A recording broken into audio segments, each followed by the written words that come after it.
جلسہ، جلسہ کہتے ہیں دونوں سجدوں کے درمیان بیٹھنے کو۔ قاعدے میں دونوں ہاتھ رانوں پر رکھے جائیں گے۔ اسی طریقے سے جب جلسہ کریں گے، جلسے میں بیٹھتے ہیں دونوں سجدوں کے درمیان، جب بیٹھیں گے تو دونوں ہاتھ دونوں رانوں پر یعنی گھٹنوں پر رہیں۔ حدیث پاک ہے عن عبداللہ بن عمر رضی اللہ عنہ مرفوعا کان اذا جلس وضع کفہ اليسرى على فخذیہ اليسرى ووضع کفہ الیمنى على فخذہ الیمنى۔ حضرت عبداللہ بن عمر سے مرفوعاً روایت ہے کہ حضور جب بیٹھتے تو اپنی بائیں ہتھیلی بائیں ران پر رکھتے اور اپنے دائیں ہتھیلی دائیں ران پر رکھتے۔ سجدہ اور جلسہ وغیرہ ارکان اطمینان سے ادا کرنے چاہیے۔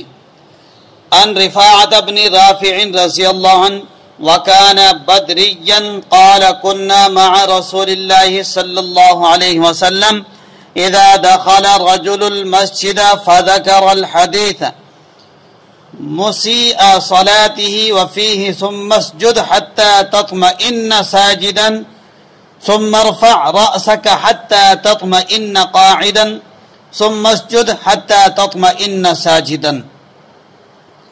حضرت رفاعہ بن رافع رضی اللہ عنہ اور وہ بدری صحابی تھے، فرماتے ہیں کہ ہم رسول اللہ صلی اللہ علیہ وسلم کے ساتھ تھے، اچانک ایک آدمی مسجد میں داخل ہوا، پھر انہوں نے طویل حدیث مسیء صلاۃ و الی ذکر کی، اس میں حضور صلی اللہ علیہ وسلم نے اس شخص سے فرمایا کہ پھر سجدہ کر یہاں تک کہ تو اطمینان سے سجدہ کرے، پھر اپنا سر اٹھا یہاں تک کہ تو اطمینان سے بیٹھ جا، پھر سجدہ کر یہاں تک کہ تو اطمینان سے سجدہ کر۔ تو اس حدیث پاک سے یہ معلوم ہوتا ہے کہ جب دونوں سجدے کے درمیان بیٹھے تو اطمینان سے بیٹھے، اتنی دیر بیٹھ جائیں کہ پورے جسم کے اعضاء اپنی جگہ پر پہنچ جائیں، اور دونوں سجدوں کے درمیان میں دعا پڑھیں۔ دعا ہے ان حذیفہ رضی اللہ عنہ ان النبی صلی اللہ علیہ وسلم کان یقول بین السجدتین رب اغفر لی۔ حضرت حذیفہ رضی اللہ تعالیٰ عنہ سے روایت ہے کہ آپ دونوں سجدوں کے درمیان رب اغفر لی کہا کرتے تھے۔